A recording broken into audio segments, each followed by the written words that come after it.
To all issues related to inequality, one important aspect is that managers matter. At least where we can, through managerial policies, through managerial action, where we can do something, that's actually where change is happening and the gap is closing.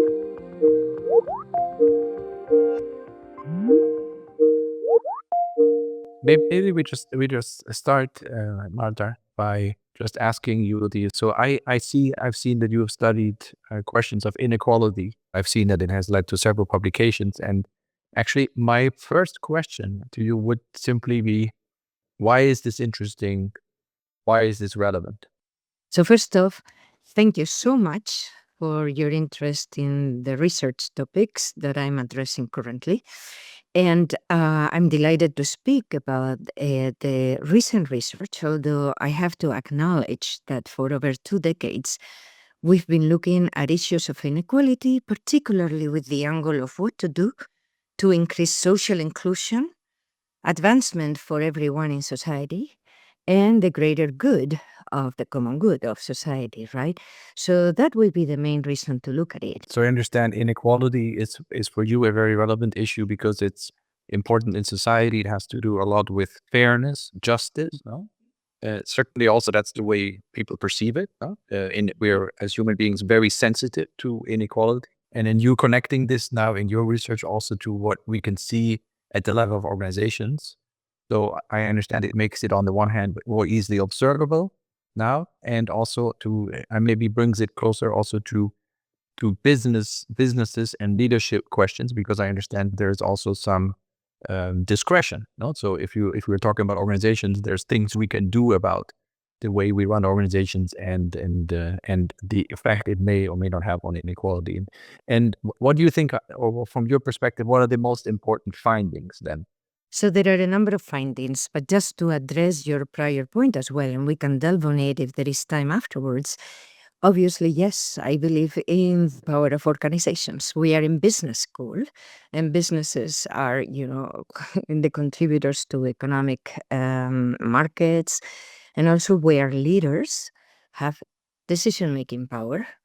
And to all issues related to inequality, one important aspect is that managers matter. So it's not a matter of just policy at the country level, policy at the organizational level, but it's actually the implementation by managers of those policies.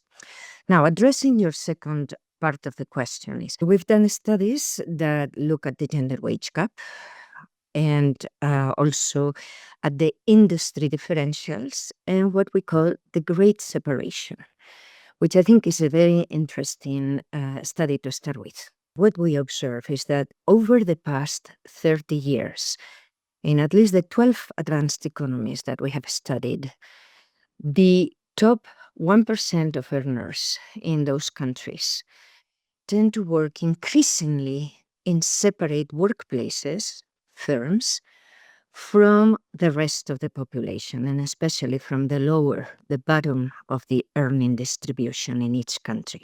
I think these findings are consequential, as you can imagine, because if we work in increasingly separate, every year we are more distant in the firms and more isolated, the opportunity for sharing concern, sharing civic institution work diminishes. Marta, just to clarify this, when you say separation of individuals that are in the, say, top 1% from the rest, do I understand it correctly that they work in firms where there is, let's say, a conglomerate or many people coming together that are also part of the 1%?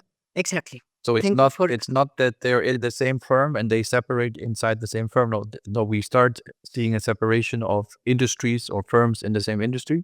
Thank you. Yes, thank you for the clarification. Indeed, that's what we see, right?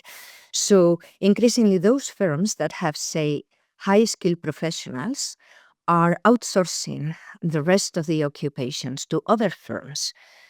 And they are not even part of the same group. In some cases, they may be of the group, but they may be completely sold out to other organizations, which limits the opportunities for interaction and even of belonging to the same organization, right?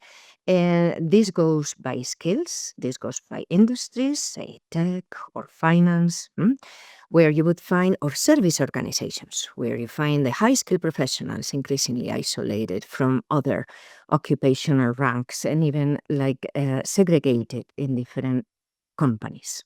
That's one of the findings. And what you would have expected for social mobility is that we tend to have other people that come up the ranks and maybe have the opportunity to interact, social mobility, social cohesion.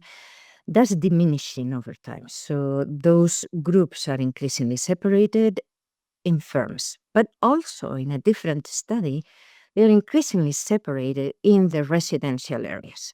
This may be unsurprising, different zip codes, different, but then you don't even expect them to interact in transportation, for example, or other opportunities to bump into each other, and share those values or political, civic concerns. We've also looked at the gender wage gap, which is a topic we've been researching for a long time.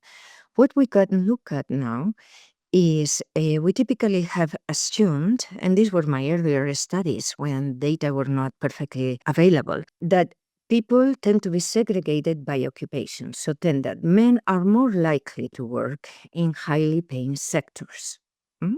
So that's one reason for the raw wage gap, so to speak. But also they tend to be more likely to work in higher paying firms within those high paying sectors or in other sectors.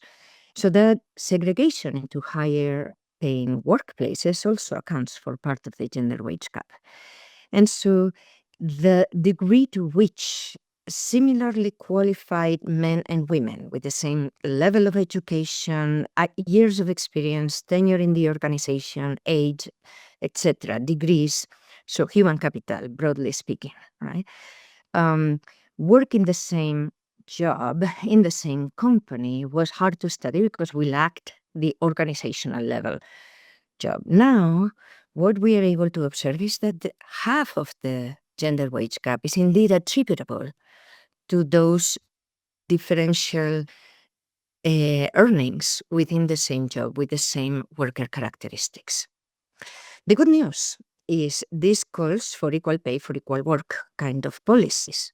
The segregation explanations can be addressed by policies that tend to facilitate a better integration of men and women in occupations and firms. That's one kind of policy. Equal pay for equal work does require organizations to pay attention, have transparency in terms of wages, salaries, etc.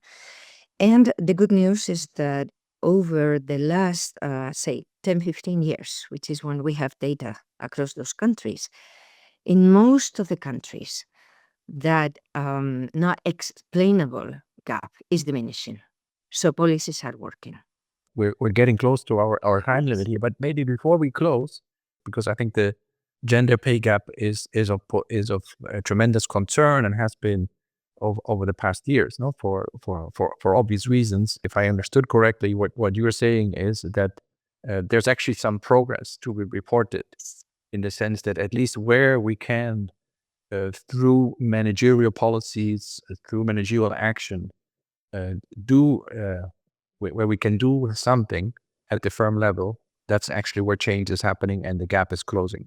That's I right. guess it's less clear, obviously, for the more structural, let's say the stratification of an industry, etc., which I guess is for another conversation. I appreciate that, and maybe I don't know whether if you were thinking about our alumni, for example, who are in leadership positions, so you give them a good message. Okay, this is actually working, and what else would you add if you were thinking about them and their quest to make sure that the gap gets to be smaller?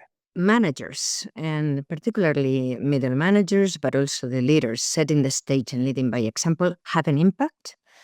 Organizations have an impact in reducing it, but there is a lot of work to be done. And this deserves attention. So it doesn't happen spontaneously. Organizations can improve the level of transparency awareness. Sometimes there are biases in the decisions taken around pay. For example, another of the reasons for the gender wage gap is the access to pay for performance, where women tend to have less likely a bonus, and if they do get it, is lower.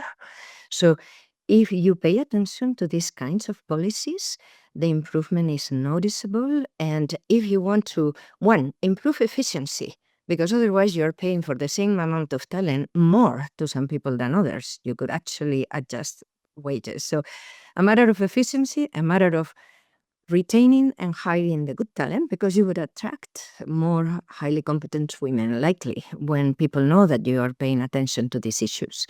And so it's better for everybody. It's better for the advancement of individuals. It's better for organizations in terms of their competitiveness and retention of their most valuable assets. And I think it's better for society, which is where we try leaders to have a positive impact for the common good. Very good. Thank you, Marta. Thank you. You're welcome. Thank you for your interest.